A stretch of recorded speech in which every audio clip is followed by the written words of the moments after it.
नमस्कार। नक्षत्र तक में आपका स्वागत है। मैं आपका ज्योतिष मित्र आदित्य द्विवेदी। जन्म कुंडली से संबंधित परामर्श के लिए, कुंडली मिलान के लिए, किसी भी प्रकार के मुहूर्त आदि की जानकारी के लिए या जीवन में चल रही समस्याओं के समाधान के लिए, खराब ग्रह दशाओं के उपाय के लिए, रत्न और रुद्राक्ष आदि की जानकारी के लिए आप हमसे संपर्क कर सकते हैं।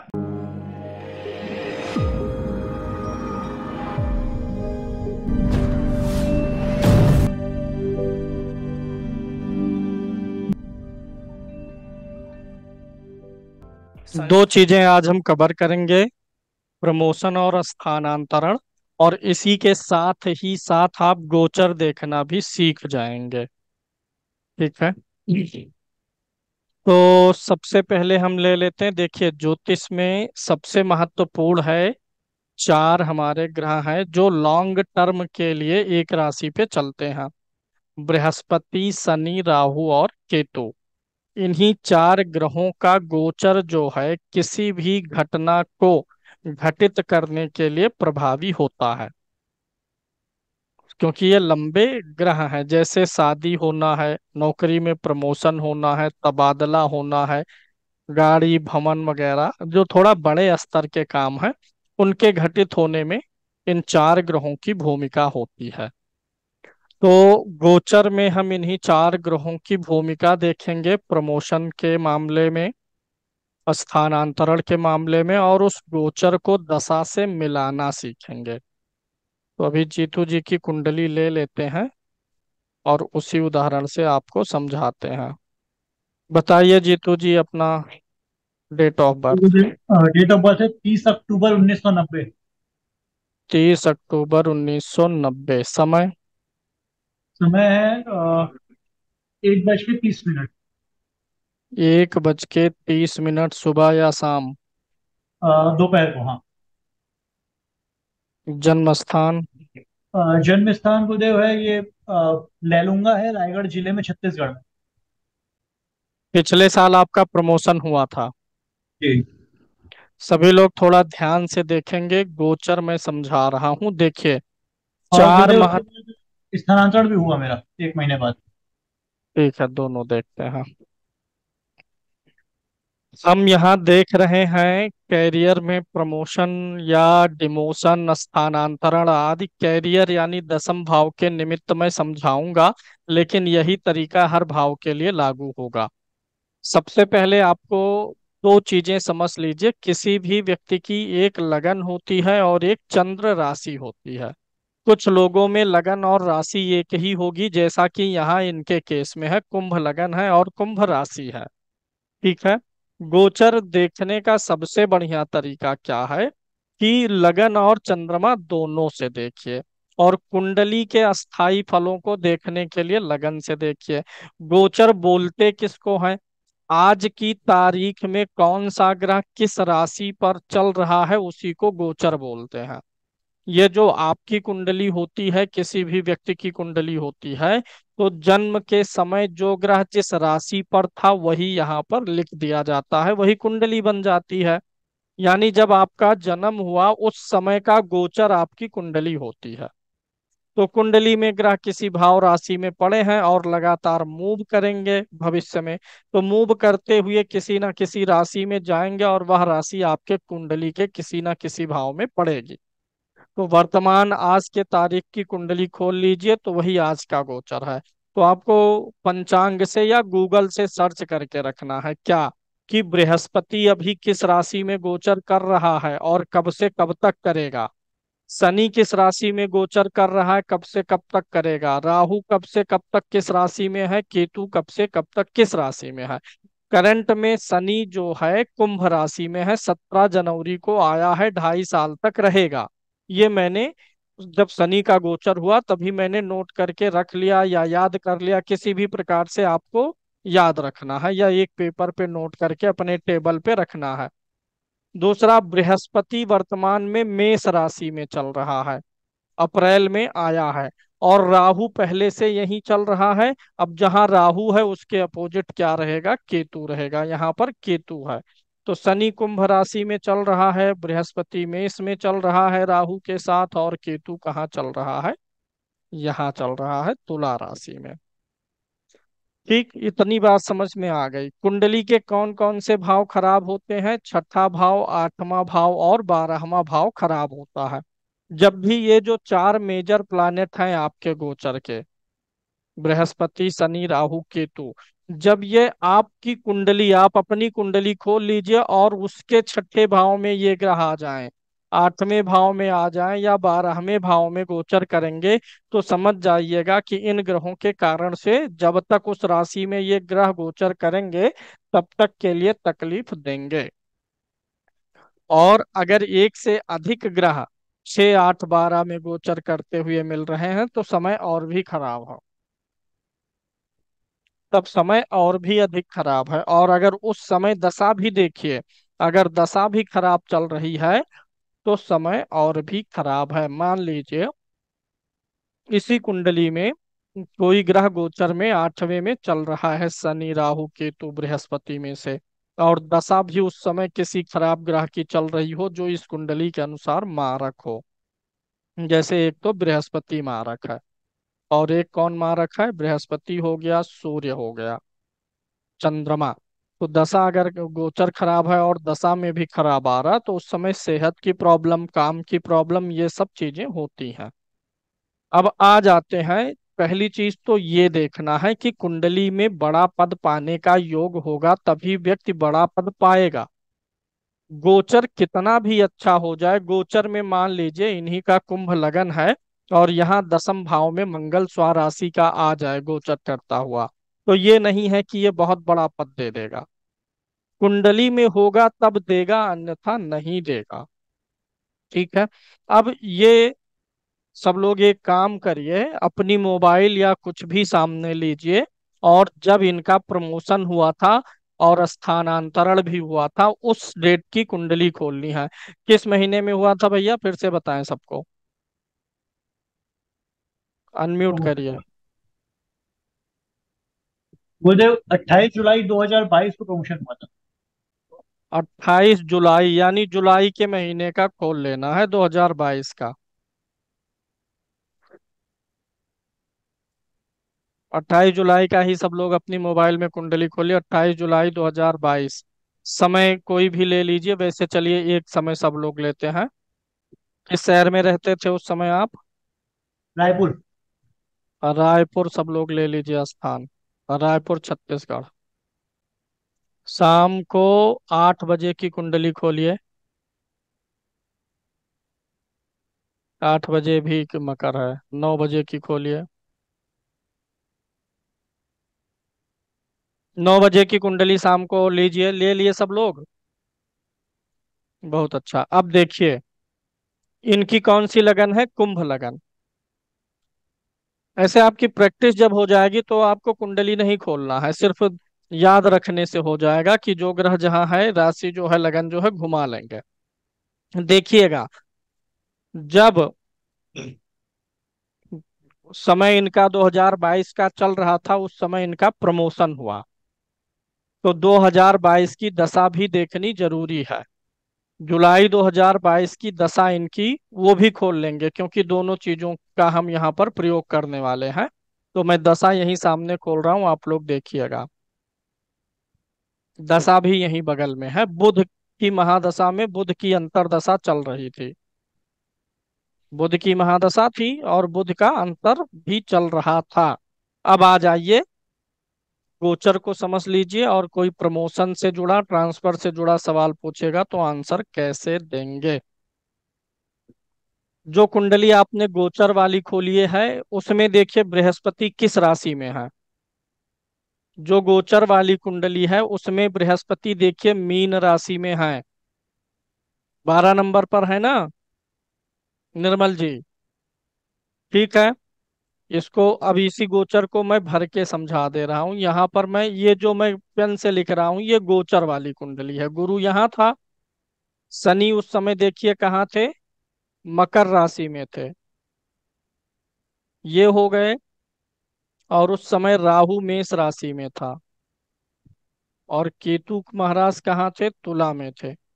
और इन्हीं 4 प्लैनेट के आधार पे समझना है। तो ये मैंने भर दिया है, अब आप अपनी मोबाइल देखिए चाहे ना देखिए, क्योंकि जो मोबाइल है उसमें गुरु 12 नंबर पे है, राहु 1 नंबर, केतु 7 और शनि 10 पे है, जो मैंने यहाँ पे फिल कर दिया है। अब यहाँ पे आपको ये देखना है, देखिए सबसे शुभ ग्रह कौन सा है? बृहस्पति है। पहला पॉइंट नोट करिएगा, गोचर में बृहस्पति जिस भाव में बैठेगा, आपकी लग्न कुंडली का वह जो भाव बनेगा, उस समय बृहस्पति इनका मीन राशि में गोचर कर रहा है, जो कुंडली आपने खोली है मोबाइल में गोचर की। और वह मीन कहाँ पड़ता है? इनके धन भाव में पड़ता है। गोचर, आपकी कुंडली में गोचर का बृहस्पति जिस भाव में होगा और जिन भावों पर दृष्टि डालेगा, उन भावों के फल की प्राप्ति उस दशा के, उस गोचर के दौरान होगी चंद्रशेखर जी। ठीक, ये पहला पॉइंट हो गया। अब यहाँ पे हम इसकी समीक्षा करते हैं। जब इनका प्रमोशन हुआ है उस समय बृहस्पति मीन राशि में दूसरे भाव में था, और बृहस्पति की नवम दृष्टि इनके कर्म भाव पर आ रही थी।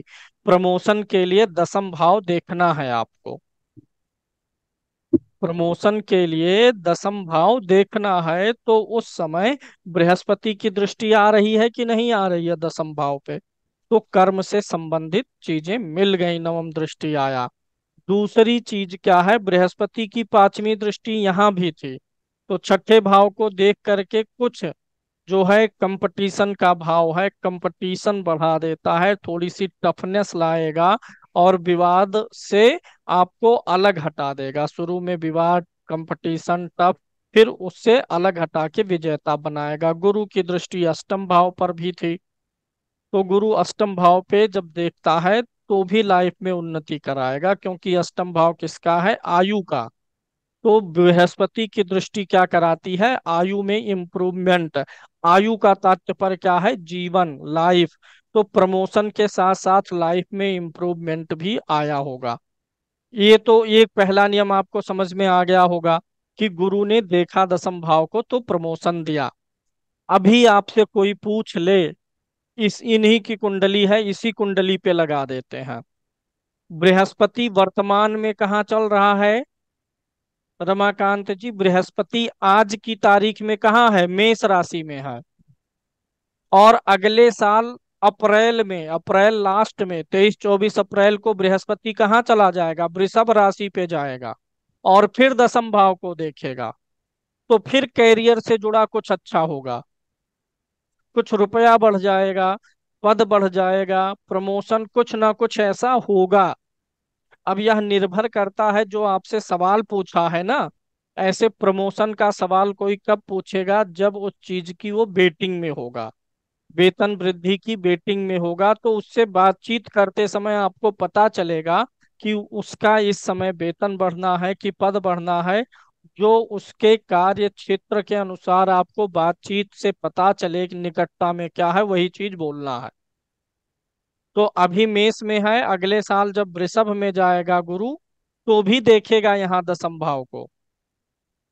अब जब बृहस्पति जिस भाव पे दृष्टि डाल रहा है, अगर वहां उसकी अपनी राशि हो, मित्र की राशि हो, उच्च की राशि हो, तो काम होने की संभावना बहुत प्रबल होती है। और जब शत्रु की राशि होगी तो काम होने में दिक्कत आएगी। आप सोच रहे हैं कि 15 तारीख तक प्रमोशन होगा, नाम अटका रहेगा, नाम लिस्ट चली जाएगी, फाइल दबी रहेगी, इंतजार करेंगे कि ना हाँ हो रहा है, ना हो रहा है, टाइम लगेगा। तो वहां पे डिसीजन कैसे लेंगे? तब वहां अन्य ग्रहों का भी गोचर देखना है। यहाँ पे मैं सिर्फ गुरु का जो उदाहरण दे रहा हूँ, इसी प्रकार से अन्य सभी ग्रहों का आपको लेना है। जब इनकी वेतन, ये प्रमोशन हुआ होगा ना, तो वेतन वृद्धि भी हुई होगी।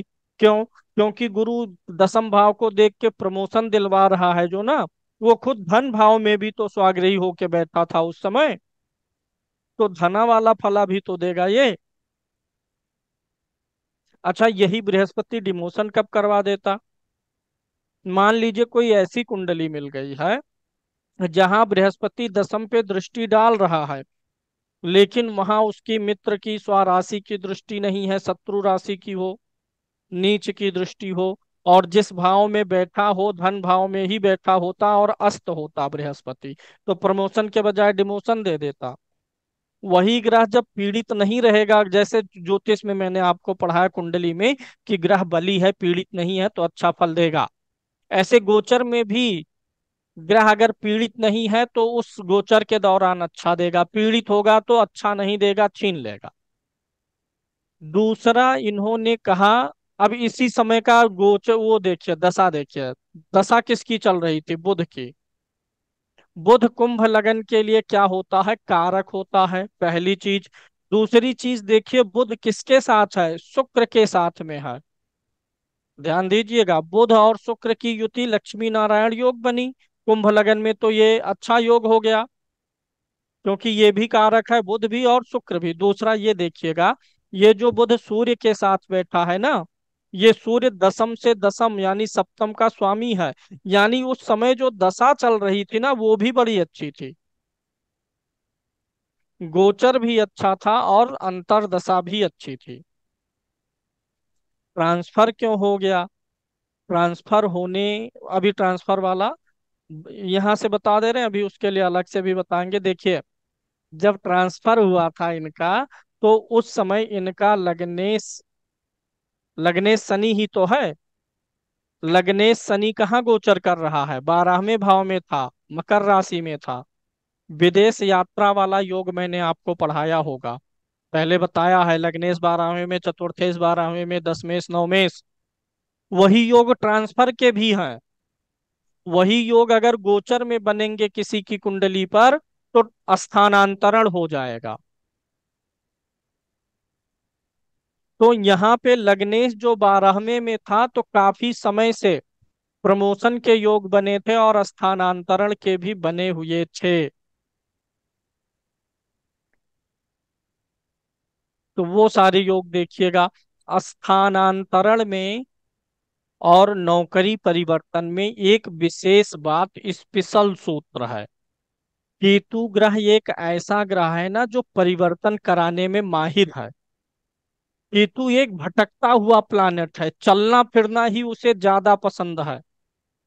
तो अगर केतु आपकी कुंडली में, जन्म कुंडली में चतुर्थ भाव और दसम भाव से कहीं संबंध बना रहा है, तो जब जब गोचर में वह आपके चतुर्थ या दसम से संबंध बनाएगा, तब तब परिवर्तन होगा, स्थान परिवर्तन या कार्य परिवर्तन, या जब जब अंतरदशा में आएगा तब तब होगा।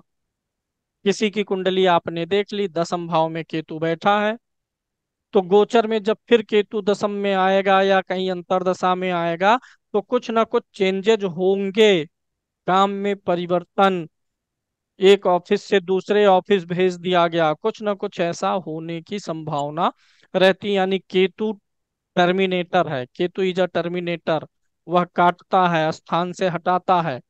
तो अगर चौथे और दसम से संबंध केतु का कुंडली में है, तो अगर कुंडली में संबंध नहीं है तब क्या नहीं होगा? अगर सिर्फ गोचर में बने। संदीप पांडे जी ने फोन किया और कहा कि कुछ संभावना गुरुजी दिख रही है स्थानांतरण की कि नहीं, मैं बहुत दिन से प्रयास कर रहा हूँ। इनकी कुंडली में केतु का संबंध नहीं है चतुर्थ भाव से ना दसम भाव से, लेकिन गोचर में केतु आने वाला है। और इन्होंने कहा क्या कि मैं बहुत दिन से प्रयास कर रहा हूं, यानी काम पे लगे हुए हैं, प्रयास कर रहे हैं। जैसे ही केतु चतुर्थ भाव में आएगा, दसम में आएगा, आएगा ही नहीं, वहां दृष्टि भी लिखिएगा, केतु की दृष्टि भी इन भावों पे पड़ेगी गोचर में जब कभी, तो काम हो जाएगा।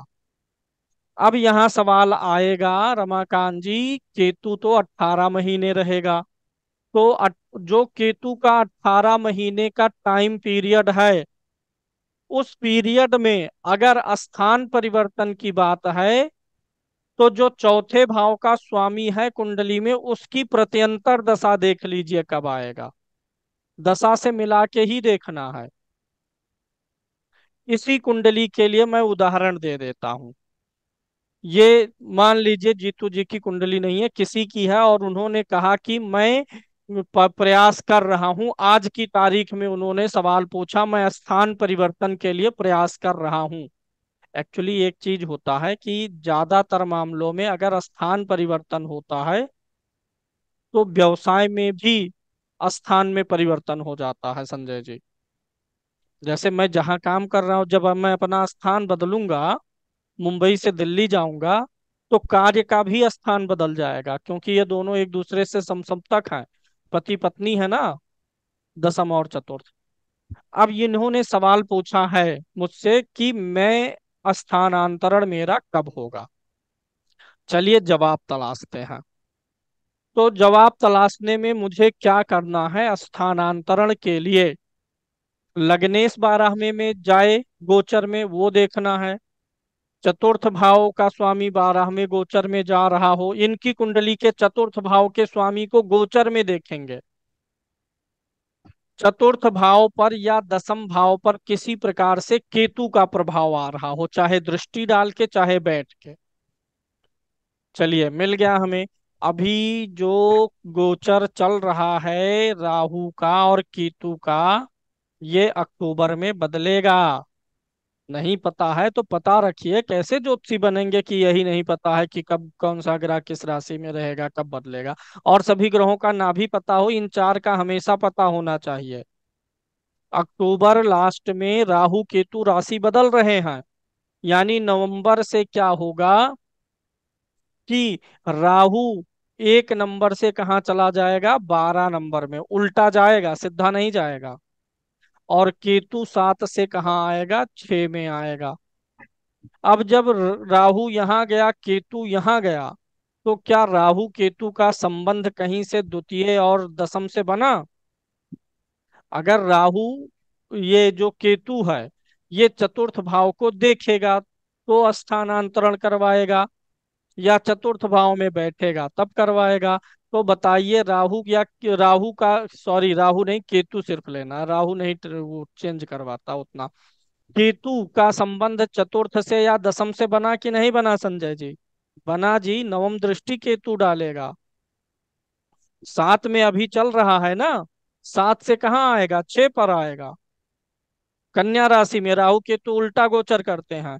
तो जब केतु यहाँ आएगा तो केतु की 7वीं दृष्टि यहाँ, 8वीं 9वीं दृष्टि पड़ी कि नहीं पड़ी? और पूरे 18 महीने केतु यहाँ देखेगा। अब इन 18 महीनों में कौन सा समय लिया जाए? अब इन 18 महीनों में आपको जाना है, चतुर्थ भाव का स्वामी कौन है, शुक्र है, 2 नंबर की गिनती है। उन 18 महीनों के दौरान शुक्र का प्रत्यंतर कब आएगा, ये देखना है। शुक्र अक्टूबर से ही शुरू हो जाएगा, इधर देखिए दशा भी खुली है। शुक्र अक्टूबर 2023 से आ जाएगा, अक्टूबर बीतने के बाद नवंबर में। यानी इधर केतु चेंज होगा और इधर प्रत्यंतर भी चेंज हो जाएगा। केतु गोचर में दृष्टि डालेगा और प्रत्यंतर में शुक्र आएगा, यानी संभावना अधिक बन रही है घर चेंज हो जाए। कोई जरूरी नहीं सिटी छोड़ दें, मकान चेंज हो जाए, आवास चेंज हो जाए, सिटी चेंज हो जाए, कुछ ना कुछ जीतू जी फिर से बन रहा है, तैयार रहिएगा। जी गुरुजी, मैं बताना चाहूंगा, यहाँ पे बहुत सही प्रिडिक्शन किया है आपने। मैंने अभी नए घर का भूमि पूजन करवाया है, जिसका अभी काम चालू हो गया है। अगले साल तक शायद मैं शिफ्ट हो जाऊँ वहाँ पे, ये तो संभावना है हमारी। शायद नहीं, आप शिफ्ट हो जाएंगे। आशीर्वाद है आपका, तो फिर बिल्कुल हो जाएंगे। टेबल के नीचे ही आके म्याऊं म्याऊं कर रही थी, बिल्ली बंद कर दिए थे यहीं पर, म्याऊं कर रही थी, नीचे गई है, उसको खदेड़ दीजिए। बिल्ली जब आती है तो कुछ ना कुछ करकच हो जाता है। जब जब बिल्ली हमारे घर में आती है तो कुछ ना कुछ कलह करवा देती है। अब मैं किसी को डांटूंगा जरूर अब से सुबह तक में, चाहे पत्नी से ही झगड़ा हो जाए, कुछ ना कुछ तो हो जाएगा। तो समझ में बात आई होगी आप लोगों को। अब इस पे प्रैक्टिस आपको करना है। एक क्लू हमने दिया, नियम बताए, सूत्र बताए, प्रैक्टिस तो करिए ही आप लोग ने, बहुत प्रैक्टिस करना पड़ेगा। तो ये दोहरे गोचर का सिद्धांत तो हो गया। अच्छा, इस समय में क्या है, अन्य ग्रहों को भी देख लेंगे। तो गुरु महाराज जो है मेष राशि में ऑलरेडी यहाँ पर चल ही रहे हैं। चलते ही रहेंगे। तो इनकी दृष्टि देख लीजिए, सप्तम पे है, नवम पे है, एकादश पे है। एकादश मनोकामनाओं की सिद्धि है, और इनकी इस समय मनोकामना भी यही है कि अपने मकान में शिफ्ट हो जाएं। केतु के गोचर से, शुक्र की प्रत्यंतर से, और यहाँ से, और गुरु की दृष्टि से भी पता चल गया कि हाँ शिफ्ट हो जाएंगे। शनि भी लगन में ही गोचर कर रहे हैं। साढ़े साती बेशक है, लेकिन लगन में जहाँ शनि पहुंचा है, यह इसकी मूल त्रिकोण राशि है और कारक है। यानी ये साढ़े साती का जो सेकंड चरण है इनका, ये इनके लिए काफी अच्छा रहेगा। मेहनत भर भर के शनि महाराज करवाएंगे, लेकिन इनको बहुत अच्छा सुकून और तरक्की दे करके जाएंगे। दूसरी चीज जो मैं कह रहा था, ऐसे ये जो शुक्र की अंतर्दशा है, अब ये अंतर्दशा भी शुक्र की 23 से 26 तक है। इस बीच में हमें देखना है कब से कब तक है। तो बुध की महादशा शुक्र की अंतर्दशा में देख लीजिए शुक्र का प्रत्यंतर कब तक है। मैंने क्लिक कर दिया, देखिए शुक्र का प्रत्यंतर कब तक है, अप्रैल 2024 तक। इसी में ये काम हो जाएगा। अप्रैल बीतते बीतते इनकी पूरी योजनाएं बन जाएंगी। तो इसी प्रकार से गोचर देख लेना है, ठीक है। उस समय अनुकूल दशा भी चल रही हो, कई कुंडलियों पर ऐसे प्रैक्टिस करना पड़ेगा, देखना पड़ेगा आप लोगों को। प्रमोशन भी मैंने आपको यहाँ पर बता दिया, और ग्रहों जो चार मुख्य ग्रह हैं उनका गोचर, दोहरा गोचर देखिए। अब इसी कुंडली में मैं मान लेता हूं कि इनकी लगन और राशि एक है। ध्यान दीजिएगा, लगन राशि एक है। जब भी कोई ग्रह छठे भाव में जाएगा इनके, तो वो लगन से भी छठे भाव में होगा, राशि से भी छठे भाव में होगा। जब अष्टम में कोई ग्रह जाएगा ना, तो वो लगन से भी अष्टम पड़ेगा और राशि से भी अष्टम पड़ेगा। यानी जब कोई ग्रह गोचर में इनको अच्छा देगा तो बहुत अच्छा देगा, और जब बुरा देगा तो बहुत बुरा देगा। क्योंकि जब बुरा होगा तो लगन राशि दोनों से बुरा होगा, और अच्छा होगा तो लगन और राशि दोनों से अच्छा होगा। अगर लगन और राशि अलग अलग होती, तब तब ये देखते कि अगर लगन से अच्छा है तो शरीर को कष्ट नहीं होगा, राशि से खराब है तो कुछ ना कुछ मानसिक संताप मिलेगा। नोट कर लीजिए, जब कोई ग्रह राशि से बुरे भाव में जाएगा तो कुछ ऐसी समस्याएं देगा जो मानसिक परेशानियों का कारण बने। नौकरी में डिमोशन, नौकरी का छूटना, कर्जदार का परेशान करना, ऐसी चीजें। जब कोई ग्रह राशि से बुरे भाव, बुरा भाव वही 6 8 12 है, शेष गोचर ओचर पे किताब आता है, ले लीजिएगा, बहुत वीडियो है। बेसिक कॉन्सेप्ट में बता दिया, शेष प्रैक्टिस कर सकते हैं। राशि से बुरे भाव में जाएगा तो कोई ऐसा कारण उत्पन्न करेगा जिससे मानसिक कलेश हो। दूसरा, जब लगन से कोई ग्रह बुरे भाव में गोचर में जाएगा, जब लग्न से 6 8 12 में जाएगा गोचर में, तो शारीरिक कलेश देगा। अब इसमें भी देखिए दो चीजें हैं। कोई ग्रह अगर छठे आया है, अब बृहस्पति जैसे आ जाए, तो इनके छठे भाव में बृहस्पति उच्च राशि में होगा, यानी पीड़ित नहीं होगा, तो ये कोई बहुत विशेष पीड़ा नहीं देगा। खर्चे तो करवाएगा, इन्वेस्टमेंट करवाएगा, लेकिन शुभ जगहों पर पैसे जाएंगे। अगर यही बृहस्पति यहाँ नीच का हो जाए किसी राशि से छठे भाव में, शत्रु राशि में होगा, पीड़ित होगा, तब वहां पे समस्याएं आएंगी। तीसरी चीज, चंद्रमा से 6 8 12 में गया तो मानसिक कलेश, लग्न से 6 8 12 में गया तो शारीरिक कलेश। और रमाकांत जी, अगर सूर्य से, आपकी कुंडली में जहां सूर्य बैठा है, जब उससे 6 8 12 में जाएगा कोई ग्रह और पीड़ित होगा, तो मान सम्मान को ठेस पहुंचेगा। सूर्य मान सम्मान का कारक है ना। तो जब सूर्य से कोई ग्रह 6 8 12 में जाएगा तो मान सम्मान को कष्ट। अच्छा, मान लीजिए आपकी कुंडली में जहां शुक्र बैठा है, उस शुक्र से गोचर में कोई ग्रह छठे, आठवें या 12 में जा रहा है और पीड़ित है। हर्ष जी, शुक्र जहां बैठा है उस शुक्र से छठा भाव यहीं पर इनका शुक्र है, नवम भाव में। तो छठा भाव कौन सा होगा? ये होगा। आठवां भाव तो ये होगा, और 12वां भाव ये होगा। तो शुक्र से अगर गोचर में 6, 8, 12 में कोई ग्रह गया और पीड़ित है, पीड़ित नहीं है तो नो टेंशन, पीड़ित है तो क्या होगा? उस समय इनकी पत्नी को कष्ट होगा, क्योंकि शुक्र स्त्री का कारक है। बृहस्पति से अगर कोई ग्रह 6, 8, 12 में चल रहा है गोचर में, आपकी कुंडली में बृहस्पति जहां बैठा है उससे 6, 8, 12 में कोई ग्रह पीड़ित चल रहा, तो उस स्त्री के पति और पुत्र को कष्ट होगा, क्योंकि बृहस्पति पुत्र और पति का कारक है। पीड़ित नहीं है तो टेंशन नहीं लेना है। जीतू जी, आपकी कुंडली में आठवां भाव एक ऐसा भाव है जहां पर जब कोई ग्रह दीर्घकालिक ग्रह गोचर करेगा तो आपको तकलीफ होगी। जब भी आपका बृहस्पति कन्या राशि पे गोचर करेगा, राहु करे केतु करेगा, तब तब आपको तकलीफ होगी, विशेष रूप से गुरु और केतु में। राहु तो मान लीजिए उच्च का होता है, और यहाँ पर शनि उच्चाभिलाषी होता है मित्र के घर में, वो भी कष्ट देगा। क्योंकि ये जो कन्या राशि है ना, ये आपकी लग्न कुंडली से भी अष्टम है और चंद्र कुंडली से भी अष्टम है। आप अपनी कुंडली में, किसी की कुंडली में वह राशि ढूंढिए जो लगन और चंद्रमा दोनों से 6, 8, 12 में पड़ती हो। तो इनमें ये तीन भाव, ये भी और ये भी। अब यहाँ पे शनि का गोचर था जब इनका, तो इनको बहुत तकलीफ शनि नहीं दिया, क्योंकि लगन से भी 12वें राशि से तब भी तकलीफ नहीं दिया, क्योंकि स्वराशि का था महाराज। लेकिन जब बृहस्पति यहाँ आएगा ना तो नीच का होगा, तो उस बृहस्पति को पीड़ित मानेंगे। तो जब बृहस्पति मकर में आएगा, जब जब, तो राशि से 12 में और लगन से 12 में वो कुछ तगड़े खर्चे बनाएगा। उम्मीद है यह दोहरे गोचर का सिद्धांत आप यहाँ से समझ पाए होंगे।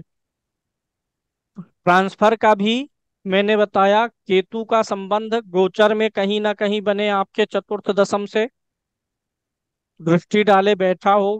केतु ना भी बने तो जो आपके दसम भाव या चतुर्थ भाव का स्वामी है, उसकी कहीं दशा अंतर दशा आनी चाहिए। अब दूसरा उदाहरण दूसरी चीज के लिए देखिए, शादी के परिप्रेक्ष्य में चलेंगे। उसी बीच बीच में मैसेज कर देते हैं, मेरा यह दिक्कत हो जाता है। अब ये जो कुंडली है, इसी कुंडली पे मैं दूसरा एग्जाम्पल ले रहा हूं, इसमें समय का संशोधन कर रहा हूं। सिंह लगन की कुंडली मैंने ली है, आप इसको देखिए अपने सम्मुख, ठीक। कुंडली आप सबों को दिख रही है।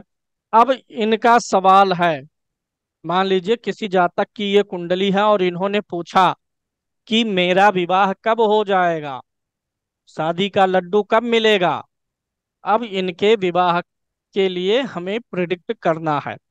सबसे पहले तो ये देखना होगा कि विवाह की उम्र हुई है कि नहीं हुई है, क्योंकि दशा और गोचर, जिसमें विवाह होगा उसी ग्रह का गोचर या दशा जीवन में कम उम्र में भी आ सकती है, 8 वर्ष की उम्र में भी और 75 वर्ष की उम्र में भी।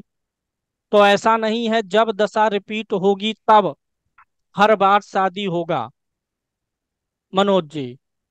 नहीं तो आप कुंडली देखिए, खुश होइए कि एक शादी वाली दशा अब है, एक 15 साल बाद है। यानी समय का, अगर आपको किसी कुंडली में कुछ हार्ट की प्रॉब्लम या कोलेस्ट्रॉल दिख रहा है, तो ऐसा नहीं है कि आप वो प्रिडिक्ट करेंगे तभी होगा। हार्ट की, कोलेस्ट्रॉल की 45 के बाद बताइएगा। वो उसमें दशा से मतलब ही नहीं है, क्योंकि हर जगह देखिए, देश काल और परिस्थिति का प्रभाव होता है ना। तो जो शरीर का ये काल है 45-50, उसमें हार्ट डिजीज शुरू होने की संभावना अधिक होती है। अब यहाँ पे विवाह का प्रश्न है। विवाह भाव का स्वामी कौन है? शनि है। सिंह लगन की कुंडली है तो विवाह भाव का स्वामी कौन है? शनि है। विवाह कराने वाले कारक लिखिए तड़ाक से, ज्यादा समय नहीं है, दूसरे क्लास में जाना है। विवाह से के संदर्भ में मैं बता रहा हूं। ऐसे अगर कोई पूछे घर कब बनेगा तो यही सूत्र चौथे भाव के लिए लगा दीजिएगा। संतान कब होगा तो यही सूत्र पंचम भाव के लिए लगाइएगा सीमा जी। विवाह कब होगा सूत्र, विवाह कराने वाले कारक, विवाह कराने वाले कारक सप्तमेश, सप्तमेश यानी सातवें भाव का स्वामी विवाह कराएगा। विवाह कराने वाले कारक सप्तमेश कौमा शुक्र कौमा गुरु। इन्हीं ग्रहों को देखना है हमें, जो जो मैं नोट करा रहा हूं गोचर में और दशा में। क्या क्या लिखे, सप्तमेश जो कि सभी कुंडली में अलग अलग होगा। हर कुंडली में सप्तमेश एक जैसा थोड़े होगा। यहाँ सिंह लगन की कुंडली में सप्तमेश कौन है, शनि है। अगर वृषभ लगन की कुंडली हो तो सप्तमेश कौन होगा, मंगल। तुला लगन की कुंडली हो तो सप्तमेश कौन होगा, मंगल। तो जिसकी कुंडली देख रहे हैं उसके सातवें भाव का स्वामी शुक्र, गुरु और सातवें भाव पर दृष्टि डालने वाला शुभ ग्रह। कुंडली में अगर सातवें भाव को कोई शुभ ग्रह देख रहा हो, सातवें भाव पे दृष्टि डालने वाला शुभ ग्रह, सातवें भाव में मित्र की राशि में बैठा ग्रह, सातवें भाव में मित्र की राशि में बैठा हुआ ग्रह, बैठा हुआ ग्रह जब इनकी प्रत्यंतर दशा होगी, ये कहीं प्रत्यंतर में मिल जाए, जब इनकी प्रत्यंतर दशा होगी तब विवाह होगा।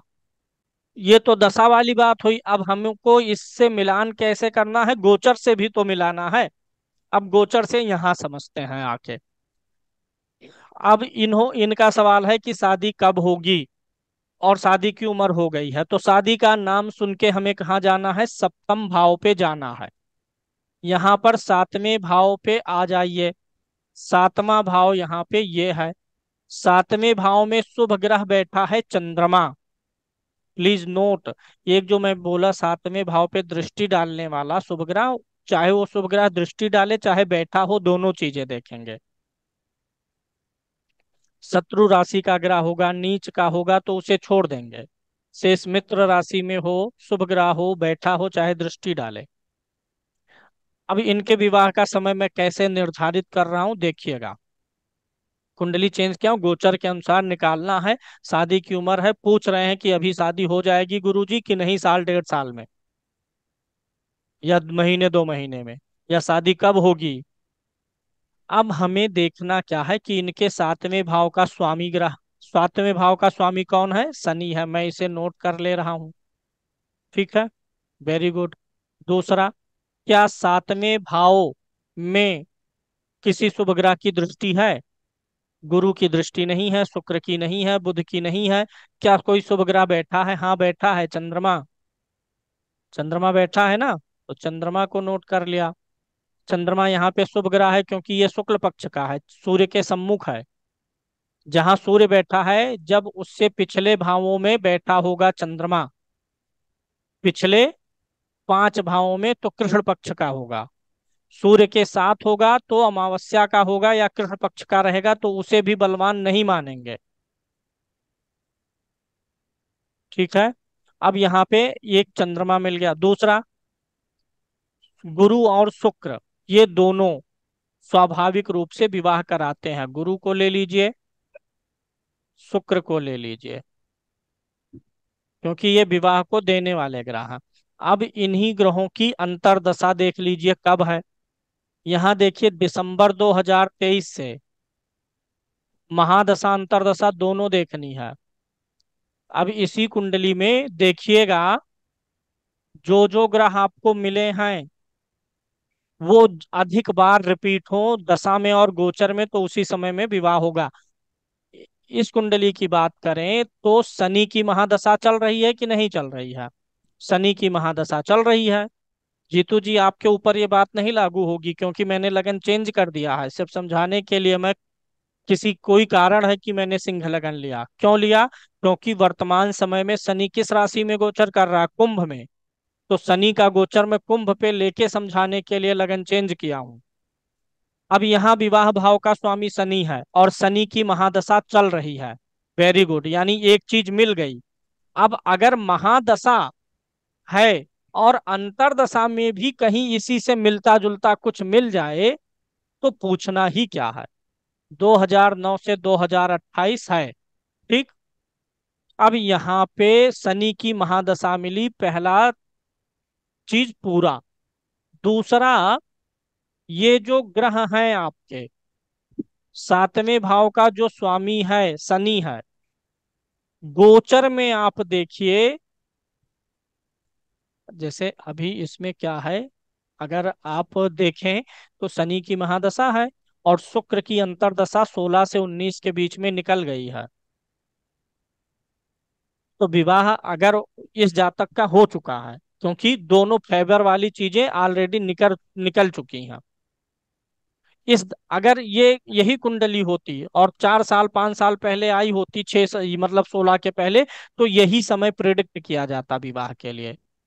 क्योंकि सप्तमेश शनि की महादशा होती और स्त्री के कारक शुक्र की अंतरदशा होती, और शुक्र भी बलवान था कुंडली में स्वराशि का। लेकिन अब हमें मानना है कि विवाह नहीं हुआ है। 24 जुलाई 2023 तक इनका विवाह नहीं हुआ है, आगे कब होगा ये देखना है। तो शनि सप्तमेश है, उसकी दशा मिल गई। अब दूसरी चीज ढूंढिए, कहीं प्रत्यंतर में चंद्रमा जो सप्तम में बैठा है वह है, अंतरदशा में नहीं है। गुरु है नहीं है, शुक्र है नहीं है। सिर्फ एक चीज हमें मिला है, सप्तमेश की महादशा। लेकिन अंतरदशा में नहीं मिल रहा है। अंतरदशा गुरु की मिलेगी मई 2026 में। और जब आप कुंडली देखेंगे, अगर जातक 20 21 22 साल का है तब तो आप इस समय को ले सकते हैं। लेकिन जब विवाह की उम्र हो चुकी है, 25 साल 28 साल 30 साल का है, और तब आप जाएंगे 26 से 28 के बीच में, तो ज्यादा देरी हो रही है। तो निकट का लेना है। विवाह की उम्र कितनी हुई है उस पे निर्भर करेगा कि कितनी दूर की दशा लेनी है, कितनी नजदीक की लेनी है। हमें गोचर से ये दशा से शनि मिल गया, लेकिन अंतरदशा में जो हमें 4 ग्रह मिले हैं उसमें से कोई नहीं मिल रहा है। तो अब हमारे पास सहारा क्या बचा, गोचर की महादशा बनाया है, और गोचर से कहीं से बात बन जाए तो मजा आ जाएगा। तो देखिए महाराज जी, बन गया गोचर से भी। वर्तमान समय में शनि किस राशि में गोचर कर रहा है, कुंभ में गोचर कर रहा है ना। शनि की महादशा इधर चल रही है और शनि मकर से कुंभ में 17 जनवरी को आ गए हैं, 2.5 साल रहेंगे। यानी मुझे यहाँ क्लियर हो गया कि शनि जो विवाह भाव का स्वामी है ये डबल अटैक कर रहा है विवाह पे, एक तो दशा से और एक गोचर से। यानी अगले 2.5 साल में इनका विवाह हो जाएगा। अब रिंकू जी कह दीजिए 2.5 साल तो लंबा है, अब क्या करें। इसमें भी समाधान है। अगले 2.5 साल कहाँ से कहाँ तक है, जुलाई 2023 से 26 का यही पीरियड मान लीजिए, राहु का अंतर। अब इस अंतर में घुस जाइए। अंतर में घुसेंगे तो क्या मिलेगा, प्रत्यंतर। प्रत्यंतर में आके उस समय को नोट करिए जो चारों ग्रह आपको मिले थे। कौन मिला था, एक तो सातवें का स्वामी शनि, चंद्रमा, शुक्र और गुरु। ये कहाँ कहाँ आ रहे हैं, गुरु और शनि देखिए दिसंबर 2023 से यहाँ पर इकट्ठे मिल रहे हैं। और शुक्र हमें यहाँ मिल रहा है और चंद्रमा यहाँ मिल रहा है। इनका विवाह इसी दिसंबर 2024 से अक्टूबर 2024 के बीच में हो जाएगा। दूसरी संभावना जब शुक्र का प्रत्यंतर आए तब होगा, और 26 वाले में नहीं होगा, उसके पहले हो जाएगा। क्यों, क्योंकि ये जो 26 वाली बात है ना, तब तक तो शनि का गोचर ही बदल जाएगा ना। शनि जब तक इस 2.5 साल में गोचर यहाँ करेगा, उसी बीच की जो प्रत्यंतर दशा मिलेगी वही लेना है। यहाँ पे गुरु और शनि को लेने का एक कारण और है, क्योंकि शनि की महादशा, dear student please pay attention, Shani की महादशा जो विवाह भाव का स्वामी, और प्रत्यंतर दशा में शनि, और गोचर में शनि, सातवें भाव के स्वामी का प्रभाव ही प्रभाव। हो गया कि नहीं हो गया? तो इसी समय अवधि में विवाह हो जाएगा। दिसंबर के बाद से रिश्ते आएंगे, बातचीत बनेगी और यहाँ तय हो जाएगा। चूंकि अगर कुंडली मांगलिक हो, 12वां भाव पीड़ित हो, लेट मैरिज का योग होगा, तो आप ये नहीं कह पाएंगे कि इसी दशा में विवाह हो जाएगा। तब ये आप ये कहेंगे कि विवाह की दशा ये है, इसमें संभावना है। मान लीजिए कोई किसी का मंगल नीच का है 12वें भाव में, 7वें भाव का स्वामी भी पीड़ित है, मतलब विवाह में ही बहुत बाधाएं दिख रही हैं। तब आप जब प्रेडिक्ट करेंगे तो उसी हिसाब से दूर का समय लेंगे।